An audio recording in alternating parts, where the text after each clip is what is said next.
Buenas tardes, señoras y señores, bienvenidos al Ateneo. Esta tarde para escuchar a doña Teresa Valdés Solís, una joven investigadora asturiana que nos va a hablar de la mujer en la ciencia y de el carbón, el carbono y el grafeno. Ese material conductor y transparente, ligero y resistente, como canta nuestra invitada de hoy, en un delicioso vídeo que pueden ustedes ver en internet y donde nos demuestra su gran capacidad e imaginación para divulgar la ciencia y su gran sentido del humor, que es como decir de inteligencia. Ante todo deseo agradecer a doña Teresa su presencia y así poder apreciar, los que somos mayores, que la juventud de hoy no solo es botellón y fiestas ilegales contaminantes, sino trabajo, esfuerzo y talento. En este caso, con una mujer como protagonista y de forma didáctica, en vez de andar gritando histéricamente por las calles. Y no voy a señalar. Yo conocí a Teresa en una charla TEDx en el Acuario. Luego la he seguido en internet y en la prensa. Accedió a nuestra invitación y aquí la tenemos. Muchas gracias, Teresa. Teresa Valdés Solís es ingeniera química y doctora en tecnologías del medio ambiente por la Universidad de Oviedo. Científica titular del Instituto de Ciencia y Tecnología del Carbono del Consejo Superior de Investigaciones Científicas, ha desarrollado su carrera investigadora en el Instituto Nacional del Carbón, del que ha sido vicerrectora, con estancias de investigación pre- y postdoctorales en los Países Bajos, Italia y Reino Unido. Lleva a cabo una intensa actividad divulgadora centrada en temas relacionados con el carbón. El negro está de moda, dice. Se refiere al color del carbón, no a la raza humana. A la energía y a dar a conocer a las mujeres científicas. Por eso elaboró una tabla periódica de las elementas científicas destacadas a lo largo de la historia, la que entregó al presidente del gobierno hace ahora un par de años. Doña Teresa preside la Asociación de Divulgación Científica de Asturias y edita el blog Ciencia y Presencia. Como ven, nuestra invitada no se conforma con permanecer en esa burbuja investigadora, sino que se esfuerza en dar a conocer la labor callada de tantas personas dedicadas a la ciencia y que nosotros, en tiempos de pandemia, como las que estamos sufriendo, nos acordamos de ellos para que nos socorran. Muchas gracias, Teresa, por tu trabajo y por venir a este Ateneo para hablarnos de mujeres, de ciencia y del carbón. Así que cuando quieras te escuchamos.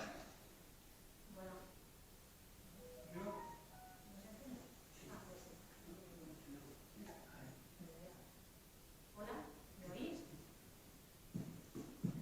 Voy a tener que acercarlo un poco, porque si no, ¿me oís mejor ahora? Sí. Sobre todo los que si se está grabando porque coge sonido. Sería mejor eso, ¿no? Me da la impresión.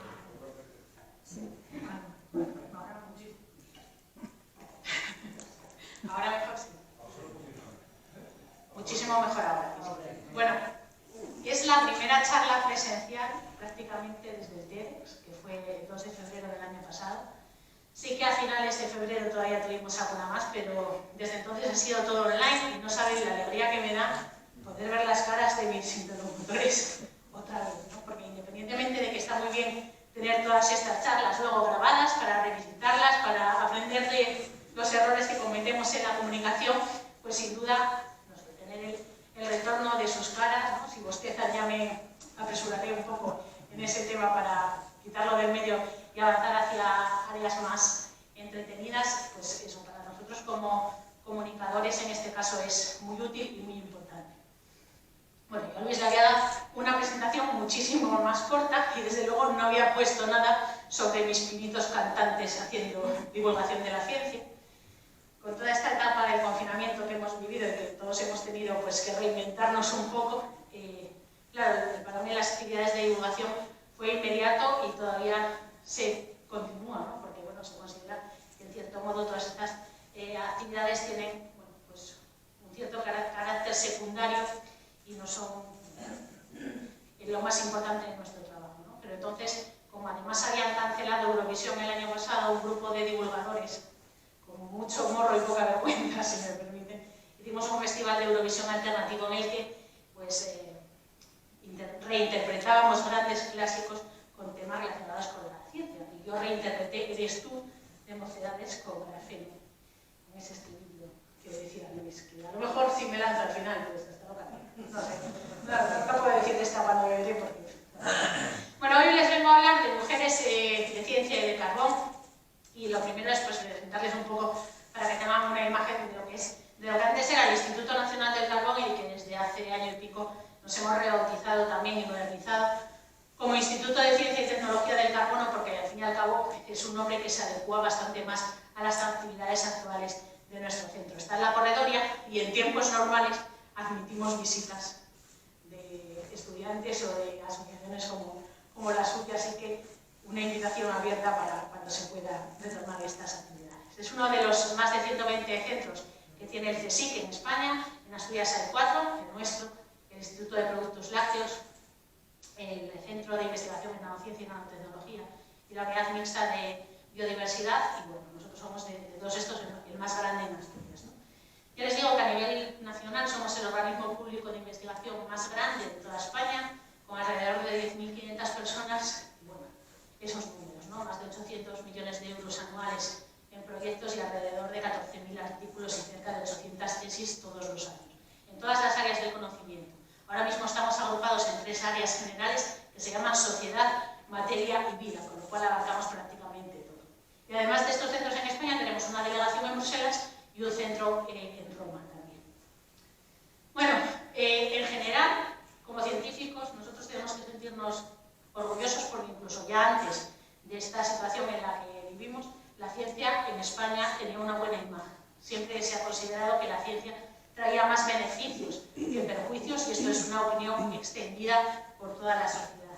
Y en ese sentido, el interés de la sociedad española por la ciencia y su valoración de los científicos siempre ha sido muy buena. De hecho, esto es una gráfica que está extraída de una encuesta muy grande que hace la Federación Española de la Ciencia y Tecnología cada 2 años. Este es del último informe, y pone que la ciencia y la tecnología está por delante de los deportes en el interés de los españoles y por delante de la política. Sin embargo, si luego miramos cómo distribuyen el tiempo las noticias, ¿no? Los informativos entre ciencia y deportes o política, pues las cosas cambian mucho. Y la imagen de los científicos está entre las más valoradas, acompañaba a los médicos en las posiciones más elevadas.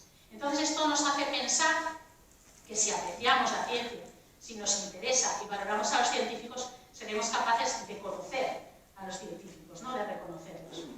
Pero claro, cuando voy a actividades de este tipo, independientemente de que sean con adultos o con jóvenes, y pregunto, la gente suele empezar a mirar a otro lado, los chavales, sobre todo los profes, mucho, porque piensan que si los chavales no contestan, les vamos a preguntar a ellos, y normalmente lo que pasa es que nos contestan estos, ¿no? Estos salen siempre, en todos los rangos de edad, con todas las formaciones científicas, absolutamente siempre. Albert Einstein, Marie Curie y Isaac Newton. Y en Asturias, pues salen siempre también Margarita Salas y Severo Ochoa, ¿no? Pero fuera de ahí, nos cuesta muchísimo dar nombres. Incluso a los que somos científicos, nos cuesta muchísimo dar nombres de otros que no sean de nuestro área, ¿vale? Pues si me preguntan por biología del cáncer, pues me resulta mucho más difícil decir nombres. Ahora mismo me resulta mucho más difícil decir nombres de chicos que de chicas, porque como llevo tiempo hablando del papel de las mujeres en ciencia, pues uno se va construyendo su background, sus referencias, y la mía predominan en las mujeres, ¿no? Entonces, pues nos hace pensar que si nos salen con dificultad nombres de científicas en estas rankings, ¿no? De científicos famosos, aunque hay que decir que en España, con el tema del COVID, hemos tenido grandes portavoces científicas mujeres, como Margarita Levar o Isabel Sola, que han liderado muchas de las investigaciones. De hecho, en el CSIC, más de la mitad de los proyectos que se han creado en este año relacionados con temas del SARS-CoV-2 o de la COVID-19, pues han sido liderados por mujeres. Pero es que pasa eso, en realidad, que no hay pocas científicas. De hecho, en España estamos mejor que la media europea. Tenemos también que quitarnos un poco este estigma, ¿no? Que tenemos a veces los españoles de pensar que todo lo de fuera es mejor, ¿no? Nosotros tenemos muchos indicativos en el campo de la ciencia hecha por mujeres que está bien, o sea, que está mejor que la media europea, y este es uno de los casos. Y de hecho, no se ve muy bien en la imagen, pero los países que supuestamente son muy evolucionados y mucho más modernos que nosotros, Reino Unido, Alemania, tiene muchísima menor proporción de mujeres científicas y tecnólogas en sus centros de investigación y de sus industrias que las que tenemos nosotros, ¿no? Y bueno, eso también son cosas que nos hacen pensar. Entonces tenemos muchas, pero lo que las tenemos son mal distribuidas, las tenemos acumuladas. Ya se ve mal esta. Bueno, quédense con los números que la gráfica da un poco igual, ¿no? Lo que pasa es que tenemos muchas estudiantes en la universidad, incluso en carreras de ciencias, un número razonable de profesoras o de investigadoras de entrada, ¿no? En las OPIs y en la universidad, pero tenemos un número mucho más pequeño de catedráticas o de profesoras de investigación. En este caso, pues alrededor del 25% van a buscar, ¿no? Eso quiere decir que a pesar de que hace más de 20 años que las mujeres somos mayoría saliendo de la universidad, que yo llevo 20 años de carrera profesional, pues todavía esa parte, ¿no?, de las científicas senior está muy poco equilibrada, muy desbalanceada, que decimos aquí, que es un término horroroso, ¿no? Y no es porque no haya mujeres de esa edad, de la misma edad que los profesores de investigación, es porque no han llegado, porque se han quedado por el camino por otras razones, ¿no? Porque sus currículos no se han valorado porque se han dedicado a cosas menos productivas o menos figurativas en el currículum, podríamos decir, ¿no? Se han dedicado a cosas que daban menos prestigio, menos caché. Y esto pasa también en las noticias y en los libros de texto. Cuando analizamos en los últimos, estos resultados son de un estudio de hace un par de años que miraba el país, el mundo y la vanguardia, me parece recordar, las noticias de ciencia, qué fotos tenían, se dieron cuenta que el 74% de las noticias que tenían una foto, la foto estaba encabezada por un hombre. O sea, la foto aparecía un hombre. Y solo el 17% de ellas era una mujer. Y en el 9% había equipos mixtos, ¿no? Pero además, no solo esta diferencia, que no se traduce, o sea, que no refleja la realidad de los laboratorios españoles, ¿no?, sino que cuando estaba en una noticia un científico, aparecía como líder, con los brazos cruzados, delante de un grupo, una imagen mucho más fuerte que cuando aparecía una mujer, que generalmente estaba de espaldas, haciendo algo en la meseta del laboratorio o como parte de un grupo de mujeres. O sea, la forma de la foto, lo que transmitía la imagen, tampoco era equiparable en un caso en otro. Y en los libros sigue pasando lo mismo. Yo tengo un niño que empezó este año quinto de primaria y cuando estaba mirando en septiembre su libro de ciencias naturales, al final del libro me di cuenta que había un anexo que hablaba de científicos, y era de tipo cómic. Tenían 12 personajes y no había ninguna mujer, ni Marie Curie, ninguna.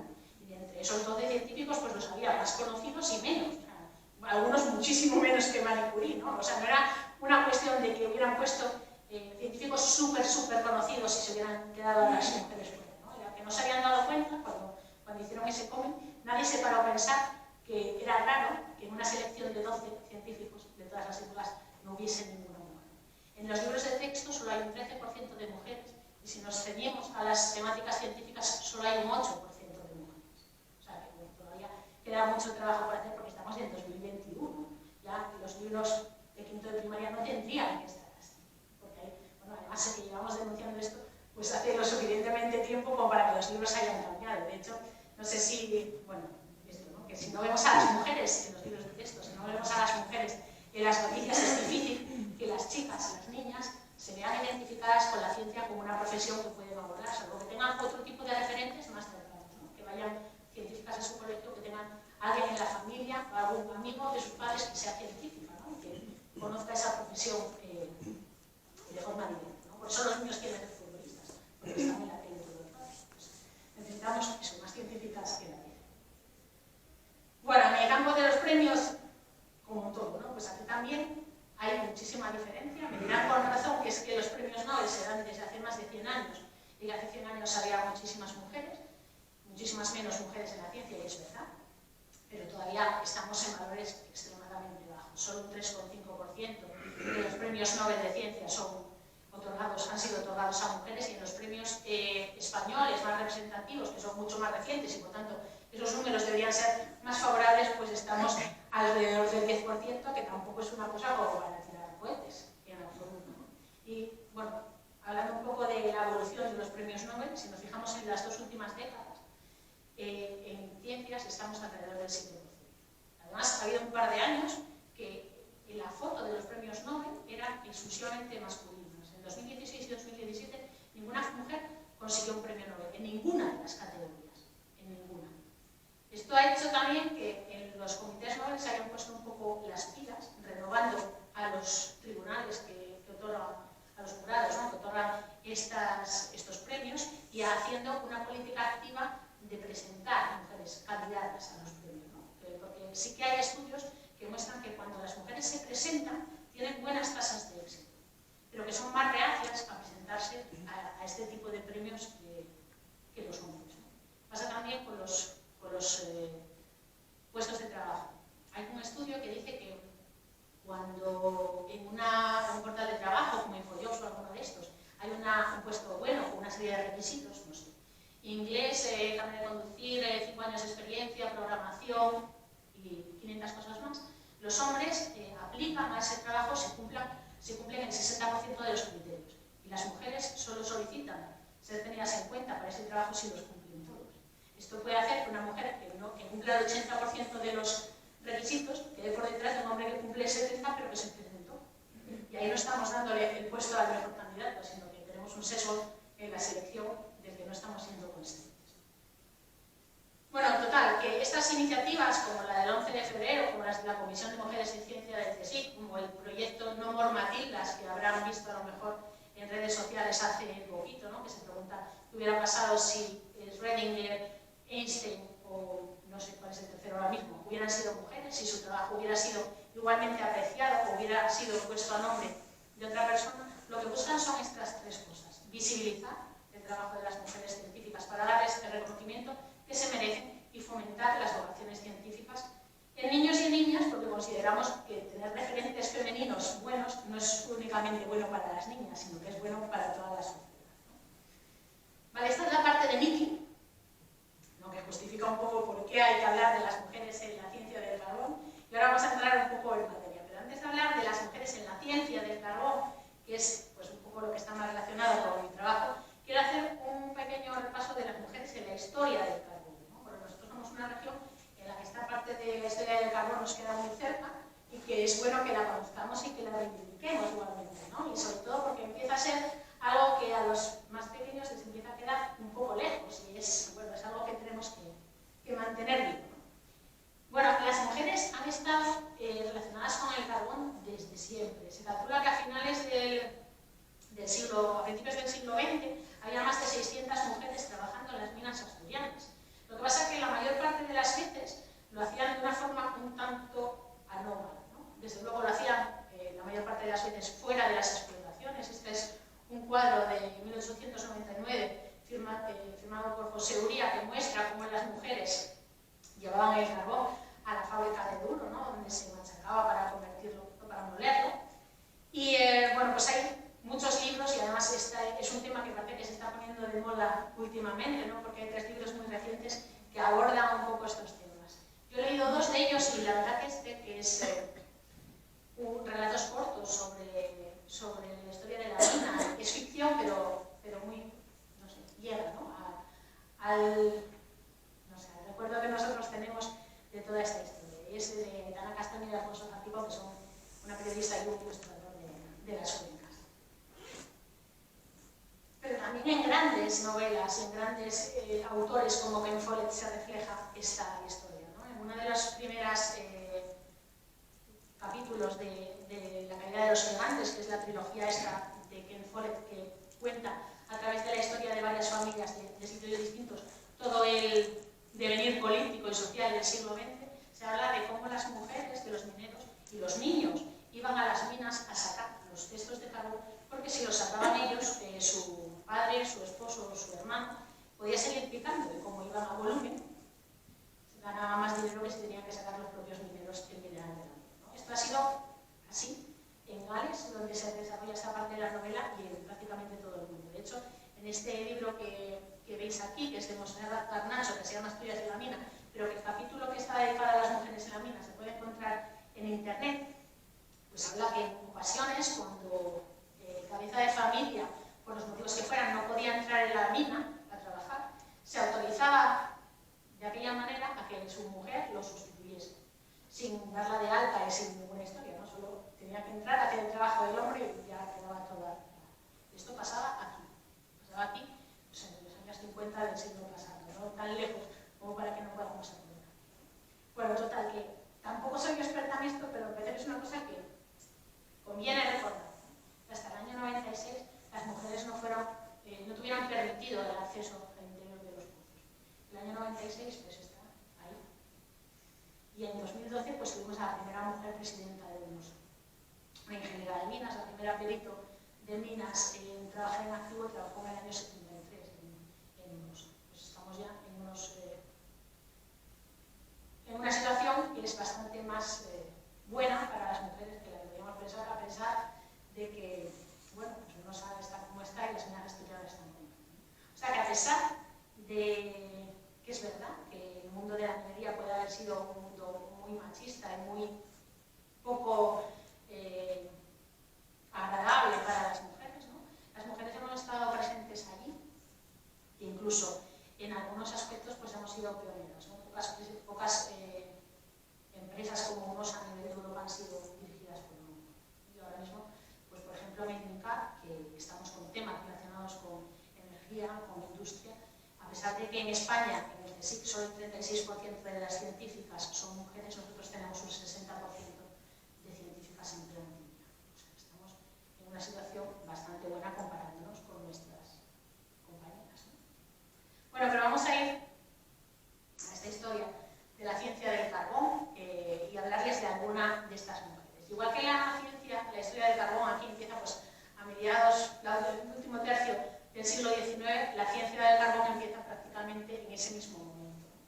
Y esta es una de las protagonistas de esta historia, que además, como muchas de ellas, muestra facetas muy distintas y muy diversas, porque Mary Stopes puede que se la conozca mucho más por su trabajo a favor de la libre reproducción de las mujeres y por haber establecido toda una serie de clínicas que cuidaban la salud reproductiva de las mujeres en todo el mundo, que siguen activas.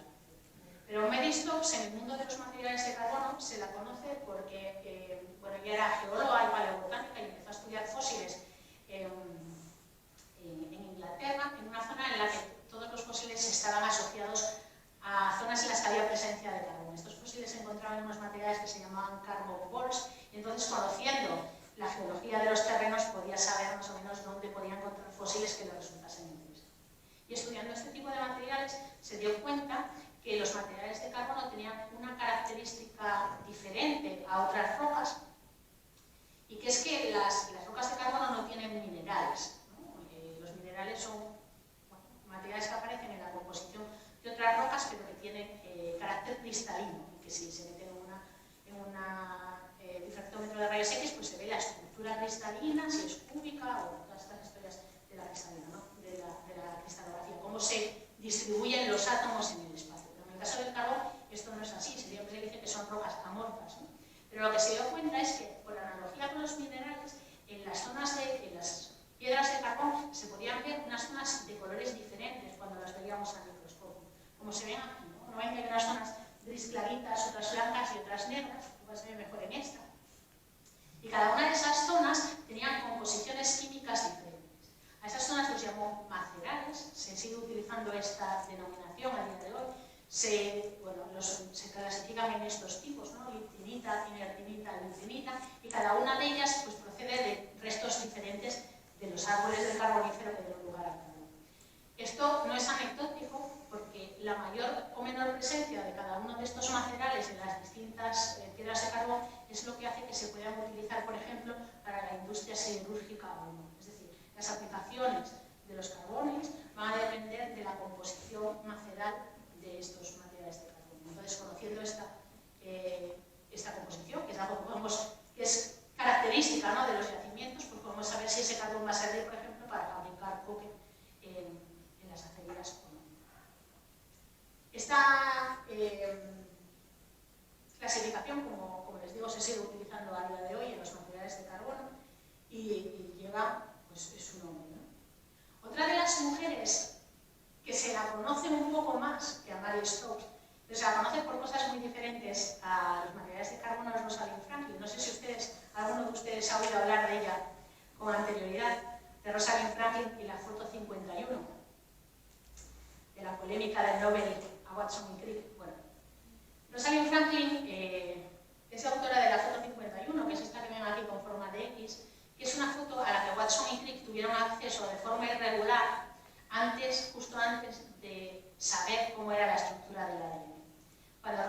Franklin reveló esta fotografía, en su diario de laboratorio anotó que esto era una doble vida. Sin embargo, esa fotografía, como les decía, de forma irregular, por un compañero de Rosalind Franklin, les llevó a a Francis Crick y James Watson. Y fueron ellos también, como al ver la fotografía, hizo clic su cerebro y dijeron, doble L. Watson y Crick, y el que enseñó la foto, recibirían el premio Nobel años después por determinar la estructura del ADN. En realidad por el modelo, porque las pruebas experimentales, esta foto y alguna otra, las presentó Rosalind Franklin con su estudiante en el mismo número de la revista Nature de la que tantas veces solemos hablar. En ese momento Rosalind Franklin ya había fallecido. Los premios Nobel no se conceden a personas que hayan fallecido. En ese año, en 1962, todavía no era una norma escrita, ¿no? Se había hecho en alguna ocasión, pero era poco habitual. Pero además los premios Nobel no se conceden a más de 3 personas.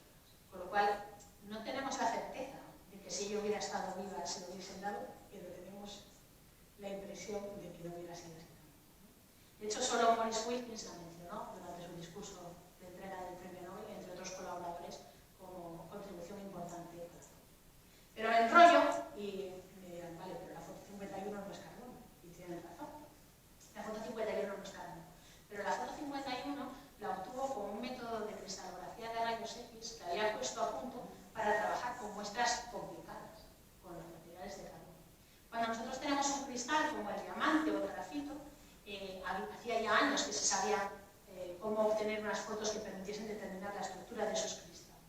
El problema con muestras biológicas, como el ADN, como la penicilina, que tardaron más de 30 años en saber la estructura, en conocer la estructura, porque la cristalografía de proteínas era completamente imposible de hacer, con los materiales de carbono, que son materiales que no son cristalinos, ¿no? Porque lo que les decía antes, que tienen materiales y no minerales, era muy complicado.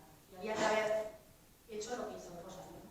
Poner a punto métodos experimentales muy específicos, muy cuidadosos, muy desarrollados técnicamente, que permitían tener las fotos con esa nitidez. Porque claro, si teníamos la foto así, ya era evidente, evidente para ellos, porque ahora estamos acostumbrados a que nos haga unos piquitos y te dé el número directamente y ya estas cosas no las sabemos interpretar, ¿no? Pero en ese momento, viendo la foto, ya decía, les hacía clic, ¿no? Doble L. Pero hasta el problema era tener la foto. Y la foto fue gracias a las técnicas desarrolladas por Rosalind. Y en el campo del carbón, esas técnicas fueron muy útiles, ¿no? Y además, de todas esas cosas de la cristalografía, su tesis doctoral se dedicó a resolver esta pregunta, ¿no? Estamos en los años 40, a principios de los años 40, y acaba de graduarse en Cambridge, bueno, graduarse entre comillas, porque a pesar de haber superado todos los exámenes como sus compañeros varones, Cambridge no otorgó títulos a las mujeres hasta los años 70. Entonces ella hizo todos los exámenes, los aprobó todos, pero no era licenciada, ¿no? Bueno, total, que se fue a trabajar a una organización que acababa de fundarse, que buscaba estudiar la utilidad de la utilización de los carbones, ¿no? Porque estábamos, como les digo, a principios de los años 40, el carbón era un bien estratégico. Estábamos en plena guerra, con lo cual era un combustible imprescindible y además se estaba utilizando en algunas de las mascarillas antigas, ¿no? Para retener pues, algunos compuestos químicos nocivos y que se estaban empleando en esos momentos, ¿no?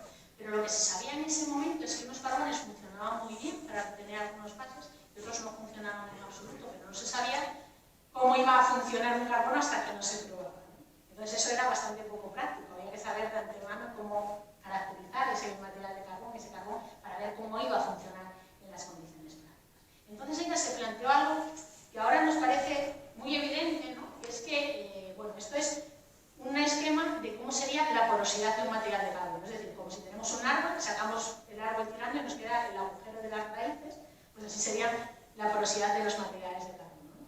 Y se dio cuenta de una cosa que, como les digo, ahora nos parece muy evidente, que es que si metemos gas en esos agujeros para ver cuánto gas nos cabe y por tanto calcular cuál es el volumen, cuanto más pequeño sea el gas que metamos, pues más nos cabrá.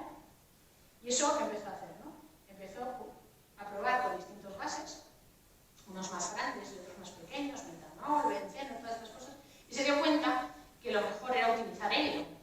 Y esa historia que utilizábamos nosotros en el colegio, en el instituto, que ahora ya densidad real y la densidad aparente, ella fue la que determinó que la densidad real de los materiales se utilizaba como helio, se calculaba como helio. De hecho, se sigue utilizando helio para calcular la densidad, aunque ya no se llame real, ¿no? Pero gracias a Rosalind Franklin y a los materiales de carbono.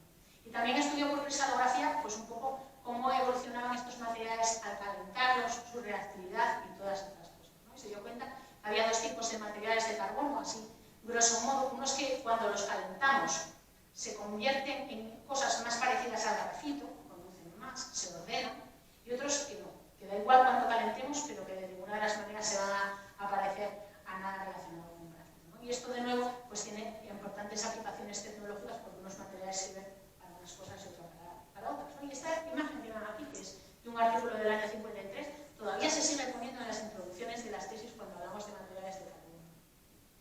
A menudo pues aparece allí y ya les digo, un material del año 53. Y además, en esta historia de Rosalind Franklin hay una cosa que es muy injusta, ¿no? Porque es verdad que a ella le robaron el mérito de la foto 51 o del descubrimiento de la estructura del ADN, pero centrarnos solo en esa pequeña etapa de su vida, que fue muy discriminada y estuvo en una situación en el King's College muy incómoda, la minusvaloraban, y además ella venía de haber estado en un país que tenía un ambiente de trabajo mucho más moderno, mucho más avanzado, mucho más igualitario, entonces como que chocó más, ¿no? Pero en realidad en su carrera fueron únicamente 3 años. Entonces conocerla solo por ese robo y no conocerla por sus logros antes y después de la foto 51 es casi tan injusto como no conocerla en absoluto. A veces pensamos que los materiales de carbono son algo completamente del pasado, ¿no? Y sin embargo en los últimos años pues ha habido muchos avances, y voy a ir aligerando, aunque no me dé tiempo a hablar de algunas de ellas, ¿no? Muchos avances en este tema de los materiales de carbono, y avances que han sido bastante premiados, ¿no? Porque en los últimos años ha habido 2 premios Nobel relacionados con materiales de carbono por el descubrimiento del grafeno y de los fullerenos en el año 96 y 2010 respectivamente, y un premio Príncipe de Asturias de investigación en el año 2008 al descubrimiento de los nanotubos. Con lo cual hay pocos materiales en el mundo que puedan atesorar este palmarés, ¿no? Este pedigrí como los materiales de carbono. Y bueno, hay una sociedad americana, que es la American Carbon Society, así por nombre original, ¿no? Sociedad Americana de Carbono, que entrega también sus galardones y que la medalla más preciada de esta sociedad es la medalla de carbono. Mejor que la de oro, ¿no? Estas cosas que a veces se nos va un poco la mano a la frente, ¿no? Esa medalla solo ha sido dada en 9 ocasiones. Ha sido dada a estas personas que aparecen aquí, ¿no? A los 3 descubridores de los fullerenos, a los 2 descubridores del grafeno, y a este Sumio Iijima, que es uno de los descubridores de los nanotubos, pero en el caso de los nanotubos el crédito por el descubrimiento está bastante más contestado, ¿no? Entonces, cuando se lo dieron a Sumio Iijima, se lo dieron a otras 2 personas, con lo cual esos suman 8, y esos 8 lo obtuvieron de forma conjunta en realidad, ¿no? Solo ha habido una persona que lo ha obtenido de forma individual, que no es, a esta me lo voy a saltar porque no me da tiempo, que es Millie Dresselhaus. Y Millie Dresselhaus es, como les decía, la única persona que se lo dieron de forma individual, ¿no? Millie Dresselhaus es una figura apasionante. Va a salir una biografía de ella este año, en inglés, esperemos que la traduzcan al castellano en algún momento, ¿no? A corto plazo poder ser, porque fue pionera en muchísimas cosas. La primera catedrática de MIT, que es el Instituto Tecnológico de Massachusetts, uno de los centros de investigación más importantes de Estados Unidos, y además uno de los pocos que en el momento en el que ella comenzó a trabajar allí no tenía políticas. Bueno, esta historia que tenían a veces los americanos, que no permitían contratar a los 2 miembros de una pareja en el mismo centro de investigación, ¿no? Entonces lo que pasaba era que contrataban a los maridos y las mujeres normalmente, si eran científicas, trabajaban de gratis. En el MIT, afortunadamente, contrataron a Jim y a Millie Dresselhaus de forma independiente, cada uno además desarrolló su labor de investigación, y ambos eran físicos y habían trabajado en superconductores. Pero cuando llegaron al MIT, les dijeron que podían trabajar en cualquier cosa que quisieran, pero que no fuera lo mismo que habían trabajado hasta ese momento. Y en ese año, que era alrededor de los años 50, ya tenían 2 niños, Millie Dresselhaus pensó que iba a cambiar hacia materiales de carbono, porque los materiales de carbono eran y pensaba que podría compatibilizar mejor su vida profesional con su vida personal. Así asistió en primera persona y fue causa fundamental del boom que tuvieron los materiales de carbono precisamente pues, a partir de esa fecha, ¿no? Lo que les contaba de los polierenos y de los grafenos. Ella se la considera una de las personas más importantes en la ciencia del carbono, se la llamaba de hecho la reina del carbono, porque estudió en gran profundidad todas las propiedades electrónicas de estos materiales. Y de hecho en este GIF que tienen ahí, está contando que, bueno, de hecho se considera que cuando les dieron el premio Nobel a Gale y Novoselov por el grafeno, tendría que haberlo compartido ella también con ellos, ¿no? Y ella está en ese GIF contando que el método que siguieron Gale y Novoselov para conseguir grafeno, que no era más que coger un trozo de grafito y exfoliarlo, porque el grafeno es, como si tuviéramos un taco de 500 hojas o una baraja de cartas, ¿no? Eso sería el grafito y cada una de las cartas de esa baraja o cada una de las hojas sería una hoja de grafeno. Entonces, es muy difícil romper una baraja así, ¿no? O un taco de folios, pero es más fácil desplazar la hoja superior de esta baraja o del paquete de folios y romperlo luego. Entonces, lo que hacían lo que se les ocurrió a estos investigadores fue coger un trozo de grafito, un trozo de cinta adhesiva, ponerla encima, quitar. Si lo hacemos nosotros con un papel, tenemos que parte del lápiz que hemos dejado en el papel se va al celo, y si empezamos a doblar una vez y otra, vemos que cada vez nos queda un poquito menos de carbón en ese celo, ¿no? Cuando ya prácticamente no vemos nada, lo llevamos a un soporte de microscopía y así fue como descubrieron que el grafeno podía obtenerse de forma aislada así. Conocía su estructura, su existencia teórica, que no se había podido demostrar. Y ella lo que está contando aquí es que ella también probó hacer esto, de quitarle el celo, ¿no? Pero que no lo había hecho suficientes veces como para llegar a ese grafeno. Bueno. Y en el campo del grafeno, en España, tenemos también grandes investigadoras y bueno, una de ellas es la presidenta del CSIC, que es asturiana, Rosa Menéndez, fue directora del INCAR hace unos años y desde 2017 pues, está liderando el organismo al que pertenecemos, que, como les decía, es uno de los más importantes de España, el cuarto a nivel europeo, y bueno, es la primera mujer que llega a esa responsabilidad, ¿no? Y es experta pues, en materiales de carbono, en el uso de residuos de producción de la industria química y siderúrgica basados en carbono y en el desarrollo de la acción para múltiples aplicaciones. Bueno, como os decía Luis al principio, estas mujeres forman parte de la tabla periódica de las científicas o de las elementas, como me gusta a mí llamarla, que en definitiva buscaba lo mismo que antes, ¿no? Visibilizar, reconocer y fomentar las vocaciones científicas, porque pues al final lo que pasa es esto, ¿no? Que cuando más diverso es un grupo de investigación, también es más creativo, más robusto y más flexible y alcanzará más éxito. Y cuando estamos hablando aquí de diversidad, no solo nos referimos a hombres y mujeres, sino que nos referimos a personas mayores y personas jóvenes, nos referimos a personas con formaciones diferentes, con referencias culturales diferentes y con bagajes personales diferentes también, ¿no? Esta frase es de Jocelyn Bell Barrett, que es otra de las damnificadas con esta política de dificultar que las mujeres tengan premios Nobel, ¿no? Se lo dieron a su director de tesis en este caso, y en fin, bueno, daría para muchas otras charlas. Pero bueno, pues esta es la parte de la historia de la ciencia del carbón que les quería contar, y así tenemos tiempo para hablar un poco de cualquier cosa que les haya llamado la atención sobre la que quieran profundizar. Y de verdad, muchísimas gracias por haber venido y por empezar a recuperar el ritmo normal de la vida, ¿no? Que nos hace tanto falta. Gracias.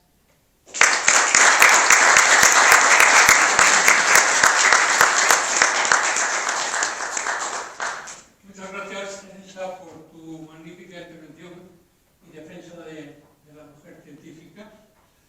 Y ahora, si nos desean, pueden hacer alguna pregunta a nuestra candidata de hoy. Sí, señora. Vamos a ver, yo acabo de leer hace un poco una novela donde se veía la importancia del grafeno para la industria armamentística en la Segunda Guerra Mundial, fundamentalmente. Yo lo que quiero preguntar es qué aportación tuvo Asturias a ese tipo de material para armamento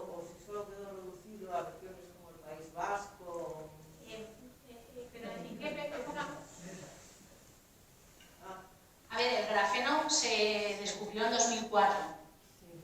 O sea que la producción de grafeno para armamento no puede ser, tiene que ser grafito o algún... A ver, en la industria nuclear, por ejemplo, y en las bombas nucleares sí se utiliza el grafito como moderador normalmente, ¿no? En este tema tampoco quiero decir porque no soy experta, pero es grafito natural casi siempre, o grafito sintético, pero ya no es una cosa de investigación, sino más bien de producción tecnológica. Nosotros en Asturias no estamos fabricando grafito. Pero tampoco sé muy bien si estoy respondiendo a la pregunta o no. No, porque quizás no me he hecho yo bien la pregunta. Probablemente sea grafito. Y el tema es que se estaba comprando al País Vasco para la fabricación de armamento de la Segunda Guerra Mundial. Pues la verdad que no sé si será una documentación de la novela o será una ficción, eso tampoco lo puedo asegurar. Entonces dije, bueno, pues he tratado de relacionarlo, pero no sé si tiene sentido. La verdad que ahora mismo no se me ocurre ningún motivo para... Porque el grafito se utiliza, por ejemplo, en la industria del aluminio, mucho. Es el uso principal del grafito, pero en el aluminio.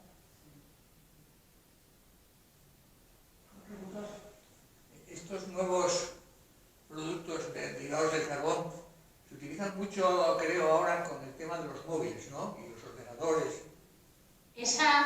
A ver, en el campo de los avances en los materiales de carbono, de grafeno, por ejemplo, hay mucha investigación sobre la que conocemos muy poquito, porque está siendo desarrollada por las grandes industrias de telecomunicaciones, ¿no?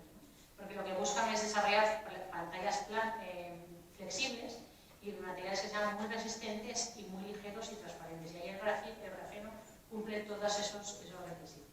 Entonces, pues todo lo que hace Samsung y todo lo que hace estas compañías está protegido. Normalmente ni siquiera lo patentan, lo esconden mejor todavía para que nadie pueda saber en qué punto están sus investigaciones, ¿no? Y probablemente pues cuando lo lancen al mercado será cuando veremos realmente hasta qué punto han conseguido crear la cantidad suficiente de grafeno con las características adecuadas, porque aquí también el grafeno se puede sintetizar con una variedad de calidades muy diferente que hace que sirvan para cosas muy diferentes también, ¿no? Para este tipo de aplicaciones necesitamos materiales súper puros y superficies de material relativamente elevadas, que de momento en el laboratorio pues son difíciles de conseguir y sobre todo excesivamente caras como para poner en el mercado.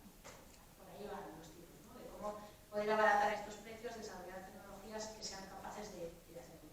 Hay dos métodos principales para producir grafeno, según se proceda de arriba a abajo o de abajo a arriba. De arriba a abajo sería quitar capas de un grafito muy ordenado, ¿no?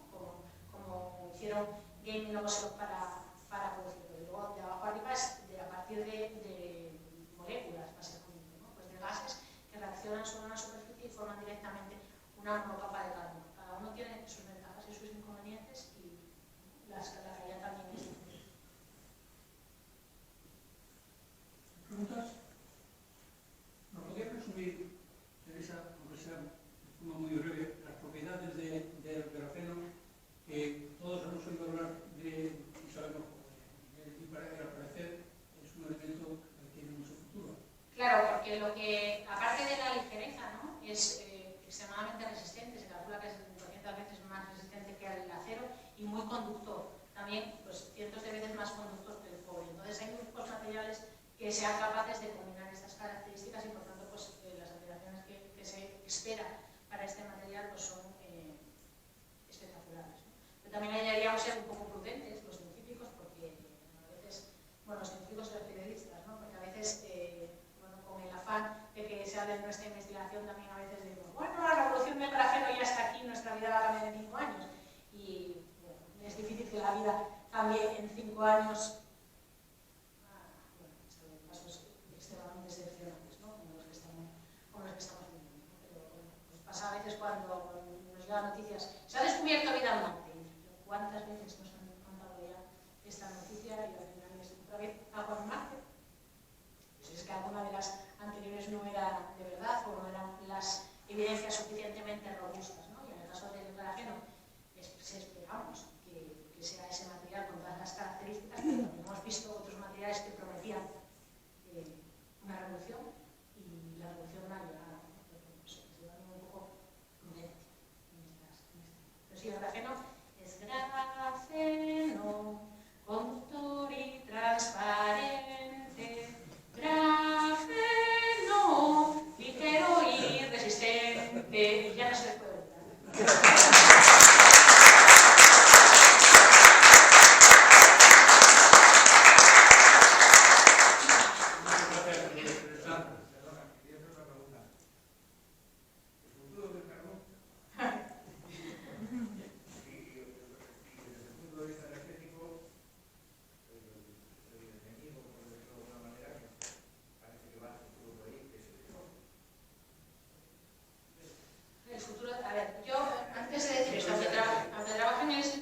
contaminan menos generalmente también tienen mejor producción energética, ¿no?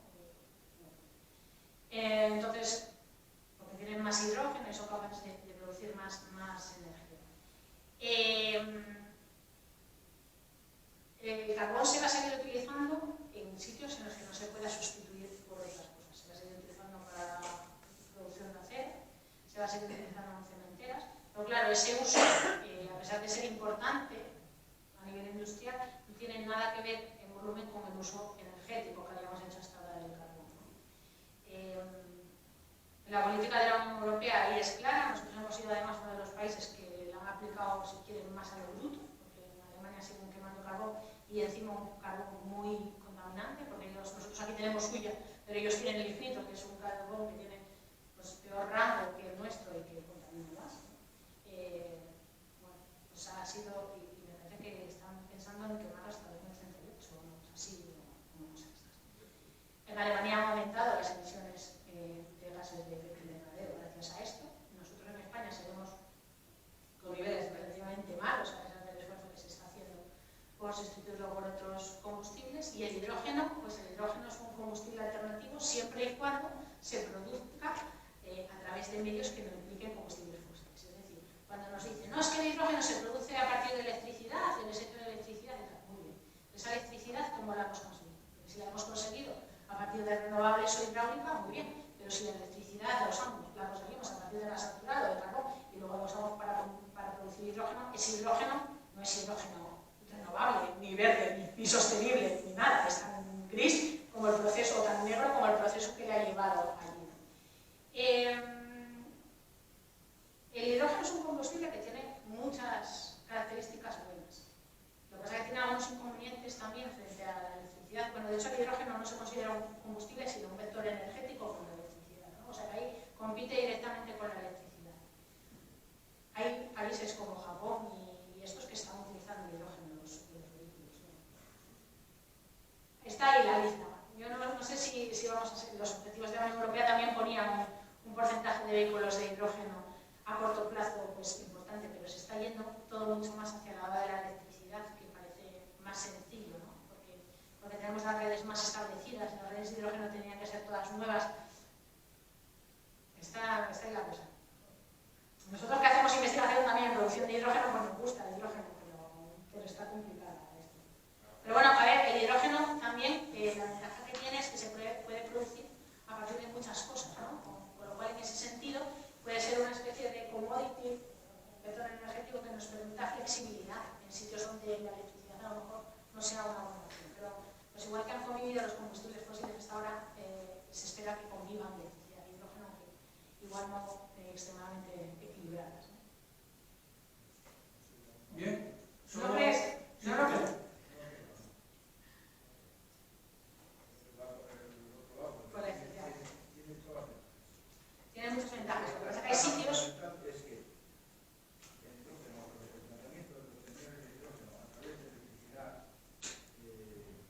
Bueno, eso es para excedentes, porque si no, no tiene ningún sentido. En cada paso que aplicamos, perdemos eficiencia y entonces cuantos más pasos tengamos en un proceso, mucho peor es. El hidrógeno puede servirnos en un momento determinado. Si estamos produciendo mucha más electricidad de la que vamos a consumir, puede servirnos para almacenar esa energía de alguna forma mejor que con electricidad, porque los sistemas de almacenamiento eléctricos ahora mismo tampoco son nada buenos, ¿no? Pero también se están investigando muchas cosas. Entonces, bueno, pues. Bien.